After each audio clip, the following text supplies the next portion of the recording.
Hey everybody, it's the Mad Master here. I'm doing another installment of albums that changed my life. And what I'm going to be talking about today is probably a surprise to some people, but I'll explain the whole story of this.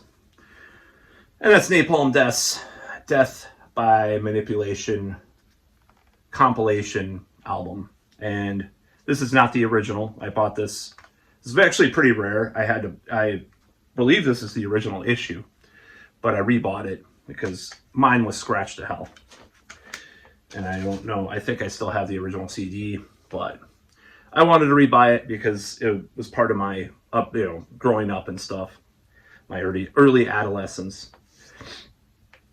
So the whole story with that is my friend. Well, actually, no. I'll skip to this, or I'll skip to this. I'll go back a little way. So I was watching Headbangers Ball, and I had heard some really interesting stuff like Sepultura from Beneath the Remains. I think the song Beneath the Remains or Inner Self. I was like, wow, that's extreme. Creator, like probably Toxic Trace video was probably played on there a couple times. Really fast, heavy thrash stuff. But then this, in early 1990, I believe, or maybe it was 91, I saw this video by this band called Napalm Death called Suffer the Children. And I'm like, I'm just blown to pieces. Like, what is this? Like, what is this stuff? And I was just like blown away. Like, I've never heard anything like this. It's probably the first death metal I heard. I don't think I heard anything else before that was that extreme. Like I said, I heard Sepultura, Creator, possibly some other extreme thrash later. It was always the last half hour of Headbangers Ball, by the way, that they played this. You could tell Ricky Rackman or whoever was getting tired. Like, here's Sepultura, interviewing all the glam bands that they secretly, passively, aggressively hated. Of course, probably took a toll by the third hour. But anyways, I heard this and I'm just like blown away. So my friend buys Harmony Corruption. One of my friends bought it. It just was, it was this interesting new thing that was out. Grindcore, death metal, whatever you want to call it.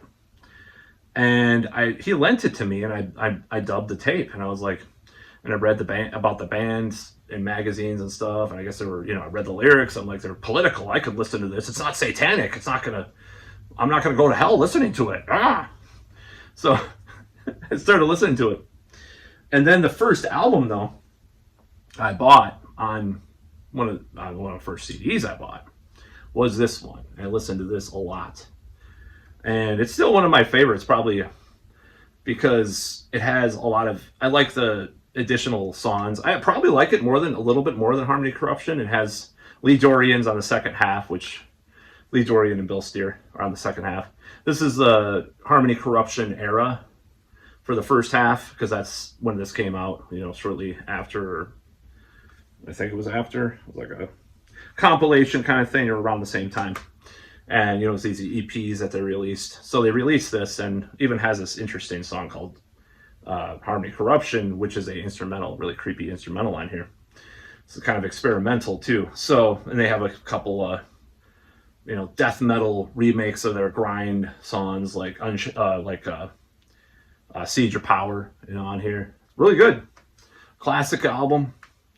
I thought it's kind of catchy too, and I love From Enslavement to Obliteration and Scum, but I think I don't know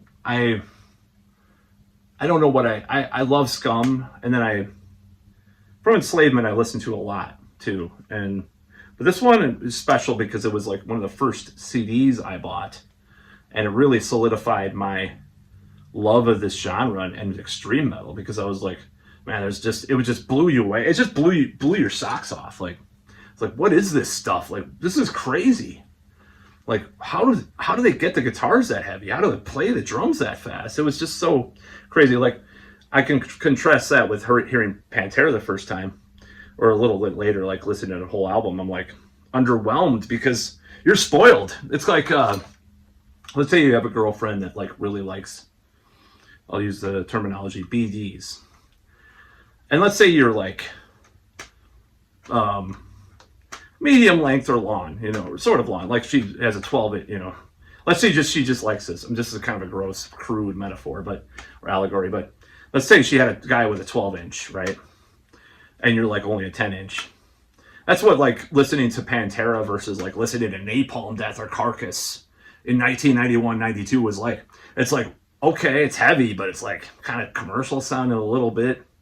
It's macho, like in this cheesy way. It's like, no way. Give me this over any Pantera. By the way, yes, I like this better than any Pantera that's ever come out and ever will, except for maybe Power Metal and I Am the Night. No, seriously, I do love those albums. But yeah, I like this, and it's just heavy. And it's a little bit better. In a certain way, it's better than Harmony Corruption because it has variety of tones on it. Like, since it is a compilation, it has different like guitar tones and different vocal approaches and a little bit more dynamics. And Harmony Corruption's kind of Scott Burns, all the same kind of thing all the way through. And this is a little more varied, so it's easier to listen. As much as I like Harmony Corruption, I actually like it more now than I did back then. I loved it back then, but when I heard Utopia Banished, it's like, you know. But I might like Harmony more now than Utopia Banished. I'm not sure, but I love that Napalm Death period, and I just love this. Look at that bleached hair. I don't know if it's bleached, but bleached blonde hair, Barney Greenway ass. Pretty funny. Yeah, it's intense stuff. You know, you got this CD in there and the booklet. Oh, this is a cutout itself. Kind of talking about cutouts in a different video. But yeah, you don't have lyrics, but you have like a little inlay with the stuff. And, you know, unfortunately, I think this is the original issue though, so that's really cool. And yeah, it is an album that changed my life because it just kind of solidified that time. And I talked about Heartwork being like representative of that era, but this is really like the turning point for me where I didn't I just understood extreme metal more is when I got that album, when I bought it from Exclusive Company on State Street, by the way, this album. And but I just was like, I listened to it all the time. People did not understand it. Of course, we played it around the house when you're living at home with your mom or whatever. It's like, what is this? Like the craziest people, the screaming music. It's like, whoa, like this is like any scream. Put this up against any screamo or, you know, a lot of that kind of stuff is obliterates it. That's what I don't understand. It's like there's nothing more extreme than a lot of Napalm Death. I mean, it's just it is really one of the most extreme things that ever existed. There might be stuff. I mean, there's a lot of like slam stuff or, you know, grind death stuff that is more extreme now. But like when people tell you this is heavy, asking Alexandra or whatever. I mean, come on. But anyways, yeah, it changed my life forever because that period of time was interesting because I was going from like just in my life. I was going from Iron Maiden, Judas Priest, Suicidal Tendencies, DRI, blah, blah, blah, blah. It's like Soundgarden, Temple of the Dog, and like Alice in Chains, Soul Asylum, and Husker Du, Black Flag, Rollins Band. And then I was going to this. Like, that was like the next step. And then Pink Floyd and stuff like that. This was like the next step to this new reality. Because, you know, after that, like, it opened up the gates pretty much. Because, like, if you talk about, like, yes, I was, like, a Christian. I believed that Armageddon was imminent. I wanted my first wife to be, or I wanted to marry the first girl I had sex with. I was, like, all into that. Like, sort of, like, I'll meet my wife. I dreamt about her. Like, I thought I would dream about her and psychically connect and all this crazy stuff. Because it's in Nostradamus but I was like a Christian New Ager sort of too. And it's like, and I was scared. The whole point is I was scared to listen to death metal because it was satanic. Even though I went to see this, and then after hearing that, and my friend got into death metal in high school, we went to see this cover band that played Deicide and Morbid Angel covers, and I went every time. And I loved it, but I didn't want to admit it. I was like, yeah, I'll go. Yeah, I'll go. I don't like that stuff. It's satanic, but I'll go. Yeah, I'll go. I'm like, this is so good.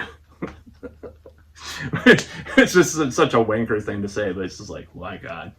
You know, so it did change my life because it opened up the doors to extreme metal. I mean, that's what it did. This album, because this is the one I was listening to that wasn't a dub tape on the CD player in the living room. You know, this is the one, or on my CD Walkman, or the one in my bedroom, or whatever. And I'm just like, geez, this is just so good. I listen to it all the time. I loved it. I was really opened up the floodgates to that. And later on, that's what got me into, that's what softened me up to extreme metal, because it's like, oh yeah, I can deal with that, you know. The only thing I really can't deal with is if I can't, I don't know. I already talked about that, but that's about all.